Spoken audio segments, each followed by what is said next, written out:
Good heavens. If God would have intervened, Miss Hampton, or rather Mrs. Fraser now, would have been devastated. All of Julia's hopes and dreams would not have come to pass, and the sheer selfishness of what Felicia had hoped for hardly spoke well of her character. It was little wonder God hadn't answered her many and varied prayers regarding Reverend Fraser. She was a sad excuse for a self-proclaimed woman of faith. How in the world could she have convinced herself she was destined to become the wife of a minister? It was ludicrous, that's what it was. And now, since she'd spent so many years pursuing Reverend Fraser, she'd reached the ripe old age of 24 and couldn't help but think she'd landed herself in a bit of a pickle. None of society's eligible gentlemen would want to court a lady so long in the tooth, which meant she was destined to remain a spinster forever.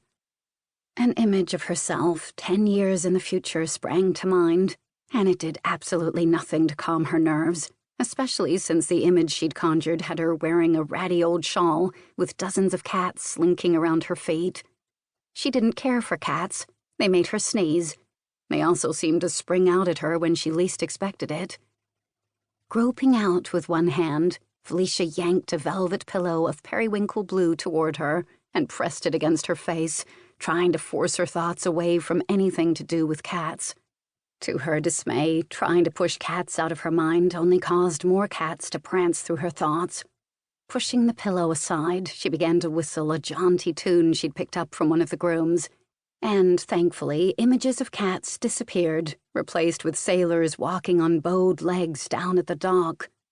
It wasn't much of an improvement, given that she wasn't terribly familiar with sailors, but at least it was better than cats. "What in the world are you whistling?" Pressing her lips tightly together, Felicia glanced out of the corner of her eye and, much to her dismay, saw her mother striding determinedly across the room. She squeezed her eyes shut and summoned up what she hoped was a credible snore. "I know you're awake." "I'm not." A chuckle was Ruth Murdock's only reply, before Felicia felt the mattress shift and then shift again as her mother went about the business of getting comfortable, apparently intent on a bit of a chat. "It was a beautiful wedding, wasn't it?" The last thing she wanted to discuss was the wedding. The disappointment of it was still too fresh, but her mother had no way of knowing her daughter had suffered a blow today. Felicia had never admitted to anyone the troubling fact that she held Reverend Fraser in high regard. "I thought Miss Hampton looked lovely." Felicia forced open her eyes, pushed herself up and then off the bed, shook out the folds of her gown and summoned up what she hoped would pass for a smile. She did. "You looked lovely as well." Ruth's eyes began to gleam. "I noticed the marked attention Mr. Zane Beckett was sending your way." Felicia looked past her mother and caught sight of her reflection in the full-length mirror that stood next to the entrance of her dressing room. Lovely was hardly the term she would have chosen to describe her appearance.